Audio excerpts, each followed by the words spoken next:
Hi, this is Rob Heppel from FuneralFuturist.com, and today I'm with Pat Lynch. Pat, welcome to Funeral Gurus. Thank you very much, Robin. I'm delighted to be with you. Now, Pat, if you could just introduce yourself to the viewers, please. Thank you. My name is Pat Lynch. I'm a funeral director from Michigan, from the Detroit metropolitan area, and our family operates 6 funeral homes in metropolitan Detroit. I'm also privileged to serve as a past president of the Michigan Funeral Directors Association, and I'm currently the secretary of the National Funeral Directors Association. Now, Pat, one of the things, though, that just recently that both you and your brother Tom and your family funeral home have received a lot of information and exposure is the documentary by PBS, The Undertaking, and it was very well received within the funeral profession. First of all, just give us a little bit of background of how that happened and what it was like. Well, thanks, Robin. The frontline piece for PBS was absolutely a wonderful opportunity for funeral service to be reflected in a positive light. The producers of Frontline's program, The Undertaking, were Karen O'Connor and Mary Navasky, and they contacted my brother Tom quite some time ago and asked if possibly a film could be made of some of the work that he has written about. And while he was reluctant for a good long while, ultimately he and I spoke about it and determined that this could be a real service to the communities across the country, because Frontline is the premier documentary film company in the world. And to have them do an absolutely independent review of what funeral service is and the work that we do, we felt was an important thing to do. You know, we've had other things done over the years. The 6 Feet Under program, which was a very well done program, but it was actors playing funeral directors, and the Family Plots program, which I didn't get into very well, I have to be honest with you, was funeral directors attempting to be actors. This was real funeral directors with real families who were experiencing real grief and real suffering and doing it in real time. And the Frontline people were able to film that. And it has been very well received by funeral service, but more importantly, it's been very well received by the general public. Now, Pat, what were the numbers there? So it aired, I think it was in October, and Yes. and what were the initial views? Well, my understanding is that it aired October the 30th of 2007.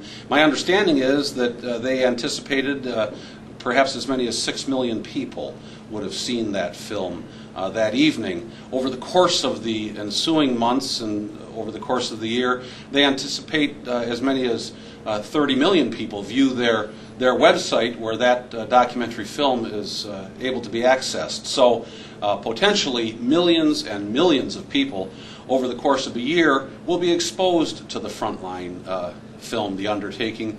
And that's huge. I mean, when you consider that during all of the printings of Jessica Mitford's work, The American Way of Death, back in the 1960s, there were 5 million copies sold. That pales in comparison by this piece, which was a real piece, not a satirical one, and which really reflects what we do currently in funeral service and the kind of care that's given to people. So I'm very, very pleased that so many people have been exposed to it, and the reaction has been overwhelmingly positive. Well, on the PBS's website, if you go to PBS and the Frontline section, it's amazing. First of all, there's all the additional interviews with the people, the families that your funeral home served, and comments after comments. And what did PBS tell you afterwards? Well, I've spoken several times to both Karen O'Connor and Mary Navasky, the producers, and their indication to me has been that over the 25-year or so history of Frontline doing documentary films, that this film, The Undertaking, has been the most viewed film in their history. Wow. And the most, at least, responded to film in their history, and the most positively responded to film of any that they have done, which really says that it has touched a chord with people, and that's a credit not to our funeral homes or my brother or me or our families. That's really a credit to the work that they were able to observe which is similar to what all funeral directors do across this great country in serving the bereaved, the people that call upon them in a time of need. We all reach out. I've said more than once that funeral directors are the type of people that when trouble occurs and people need help, they run to it instead of away from it.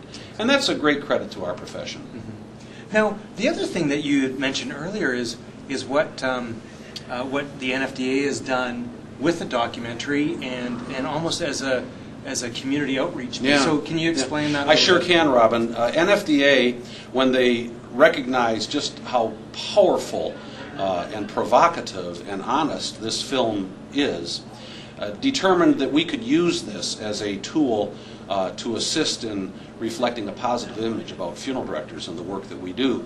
So we actually contacted the University of Michigan, faculty members there who wrote a 5-segment course study guide that is designed to be used in colleges and seminary schools and mortuary schools and hospice programs and Stevens ministers and library guilds, people that want to get an honest look at the work of funeral directors, the work of hospice workers, the bereavement ministry that we all take part in this continuum of care to the dying and the dead and the bereaved.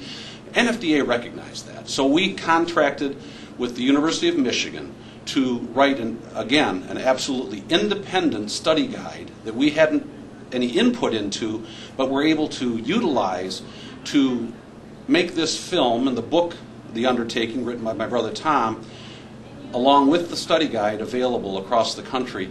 In addition to that, the NFDA staff put together a community presentation for funeral directors to use, perhaps at their Rotary Club or their career day or another service or church group, where they could positively reflect upon what they do in their own communities and make it even more personal than what the Undertaking film might do. So those were 2 separate things that they did collectively and made available to funeral directors across the country.